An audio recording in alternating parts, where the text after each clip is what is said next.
আল্লাহর রাসূল দেখলেন ওই জাহান্নামের মধ্যে কিছু সংখ্যক মানুষ রক্তের সাগরের মধ্যে সাঁতার কাটতেছে, সাঁতার কাটতেই আছে, সাঁতার কাটতে কাটতে কিনারার মধ্যে যখন আইসা যায়, ফেরেশতা একদল ফেরেশতার হাতে পাথর থাকে, ওই পাথরটুকু ওই সুষ্ঠুর ওই ব্যক্তি, যেই ব্যক্তিরা সাঁতার কাইটা আসে তার মুখ দিয়া তার পেটের মধ্যে ঢুকায়া দেয়। যখন পেটের মধ্যে ঢুকায়া দেয়, এই পানির মধ্যে সেই রক্তের সাগরের মধ্যে ডুবে যায়। আবার যখন সেই ভেসে যায়, আবার সাঁতরাইতেই থাকে, আবার সেই ফেরেশতার কাছে চলে আসে, আবার তাকে একটা পাথর দিয়া দেয়।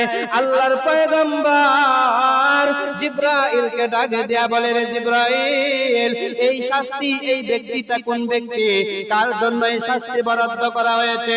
আল্লাহর নবীর প্রশ্নের জবাবে জিবরাইল ডাক দিয়া বলে, নবী গো, আপনার উম্মতের মধ্যে যেই সমস্ত মানুষেরা সুদ খাইবে তথা বিশুদ গ্রহণ করবে, ওই সমস্ত সুদখোর হারামখোরদের জন্য আল্লাহ তাআলা জাহান্নামের মধ্যে এই আযাবের ব্যবস্থা করে রাখছে।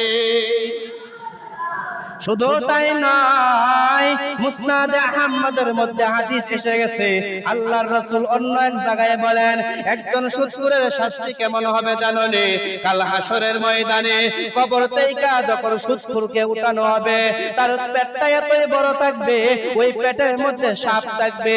কতটি সাপ থাকবে? হাজার হাজার লাখ লাখ সাপ থাকবে তার পেটের মধ্যে। ওই সাপগুলো তারে কামড়াইবে। আল্লাহর পয়গম্বর উম্মতের জানায়া দেয়, ও আমার মায়ার উম্মতেরা শুনিয়া নাও, ওই সাপগুলো তোমাকে কামড় দিতে থাকবে। বলে কাদেরকে কামড় দিতে থাকবে রে জানো রে সাহাবী? সাহাবায়ে কেরাম বললেন, না, আমরা জানি না। আল্লাহর পয়গম্বর জানায়া দেয়, দুনিয়ার জমিনে আমার উম্মতের মধ্যে যেই সমস্ত উম্মত টাকা দিয়া টাকা গ্রহণ করবে, সুদের ব্যবসা করবে, ছাগল দিয়া সুদের ব্যবসা করবে, ধান দিয়া সুদের ব্যবসা করবে, গাছ দিয়া সুদের ব্যবসা করবে, পানি দিয়া সুদের ব্যবসা করবে, ওই সমস্ত সুদখোর, ওই সুদখোরদের পেটের মধ্যে আল্লাহ লাখ লাখ সাপ ঢুকায়া দিবে।